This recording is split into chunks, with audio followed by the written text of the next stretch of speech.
There goes the thief, ওই যে চোরটি যায়। There will be a meeting there, এখানে একটি মিটিং হবে। এই দুইটি দেয়ার এখানে আমরা লিখেছি প্রিয় বন্ধুরা, একটু দেখি আমরা। প্রথম দেয়ার, দেয়ার গোজ দ্য থিপ, ওই যে চোরটি যায়, এইখানে দেয়ারটা কি হিসেবে ব্যবহৃত হয়েছে।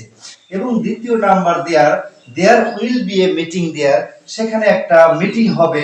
এখানে দুইটি দেয়ার আছে, there will be a meeting there. তাহলে আমরা দেখব প্রথম, দ্বিতীয়, তৃতীয় কোন দেয়ার কি হিসেবে ব্যবহৃত হয়েছে। এক number there, there goes the thief দেয়ার, এখানে নোট অফ এক্সক্লামেশন ব্যবহার করা হয়েছে, অর্থাৎ ওই যে চোরটি যায়, এখানে একটা এক্সক্লামেটরি এক্সপ্রেশন ব্যবহার করা হয়েছে। যখন এক্সক্লামেটরি এক্সপ্রেশন ওয়ার্ডের মধ্যে ব্যবহার করা হয়, তখন ওই দেয়ারটিকে বলা হয় এক্সপ্লিসিটিভ দেয়ার। এক্সপ্লিসিটিভ দেয়ার অর্থ হচ্ছে exclamatory expression. Number 2, there will be a meeting there, এখানে একটা সভা হবে। যেখানে আমরা জানি যে এখানে একটা সভা হবে, যদি কোনো সেন্টেন্সের স্থান বোঝায় সাবজেক্ট না থাকে, তখন তাকে দেয়ার হিসাবে সাবজেক্ট ব্যবহার করতে হয়। সেই দেয়ারটাকে বলা হয় introductory there.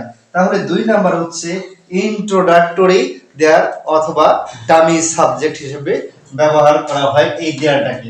There will be a meeting there, এইখানে আমরা দেখব হচ্ছে এই দেয়ার তৃতীয় নাম্বারটা দেয়ারটা কি, এখানে একটা স্থান বুঝিয়েছে। যখন স্থান বুঝাবে সেন্টেন্স, এখানে অ্যাডভার্বের অবস্থান প্রকাশ করেছে, অর্থাৎ এই দেয়ারটা হচ্ছে অ্যাডভার্বিয়াল দেয়ার। প্রিয় বন্ধুরা, ভালো লাগলে অবশ্যই ভিডিওটি লাইক, কমেন্ট, শেয়ার করে আমার পাশে থাকার জন্য সবিনয় অনুরোধ করছি।